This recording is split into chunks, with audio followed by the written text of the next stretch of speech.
मध्य प्रदेश के बड़वानी जिले से एक अनोखा विरोध प्रदर्शन देखने को मिल रहा है, वह भी बच्चियों के द्वारा। सरकारी कन्या छात्रावास में रहने वाली 120 से अधिक छात्राओं ने 70 किलोमीटर पैदल चलकर कलेक्टर से मिलने की ठान ली है। और इस कदम ने न केवल प्रशासन को हिलाकर रख दिया है, बल्कि जनजातीय शिक्षा व्यवस्था में खामियों को भी उजागर कर दिया है। तब फिर नज़र डालते हैं कि यह मामला क्या है।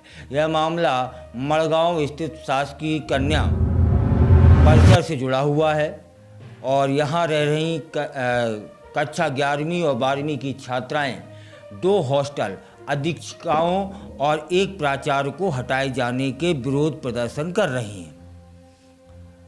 अनुसूचित जनजाति आयोग के राष्ट्रीय अध्यक्ष हैं अंतर सिंह आर्य ने बीते दिनों निरीक्षण के दौरान अनियमितताएं मिलने पर इन्हें हटाने के निर्देश दिए थे। तब फिर छात्राओं की कुछ मांगें हैं। छात्राओं का विरोध केवल अधिकारियों को हटाए जाने तक सीमित नहीं था। उन्होंने कई जरूरी सुविधाओं की मांग की थी, जिसमें शामिल क्या क्या था। स्वच्छ पेयजल की सुविधा होनी चाहिए, छात्रावास में सीसीटीवी कैमरे होना चाहिए, खेल सामग्री होना चाहिए और मैदान भी होना चाहिए जिसमें वे खेल सकें। पर्याप्त विषयवार शिक्षक की नियुक्ति होनी चाहिए।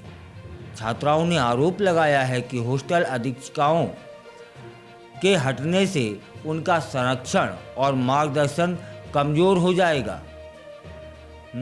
छात्राओं के पैदल मार्च की सूचना मिलते ही पुलिस और प्रशासनिक अफसरों की टीम हरकत में आ गई।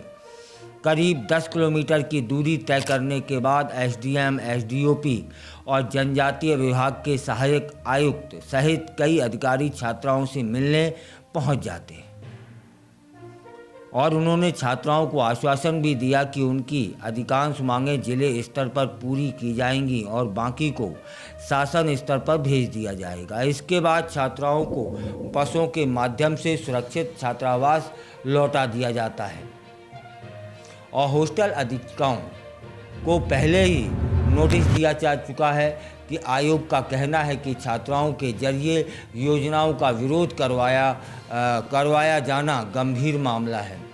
वहीं भाजपा के प्रवक्ता कहते हैं कि अधीक्षिकाओं ने अपने निजी हितों के लिए छात्राओं को भड़काकर खतरनाक हाईवे पर छोड़ दिया और यह भी कहा कि अगर इन बच्चियों को कुछ हो जाता तो जिम्मेदार कौन होता। माने इस घटना ने यह तो स्पष्ट कर दिया है कि छात्राएं अब अपनी आवाज़ उठाने में पीछे नहीं हैं। यह प्रदर्शन केवल विरोध नहीं है, बल्कि व्यवस्था की खामियों की ओर एक गंभीर इशारा था। प्रशासन को अब न सिर्फ जवाब देना होगा, बल्कि स्थायी समाधान की ओर भी कदम बढ़ाने होंगे।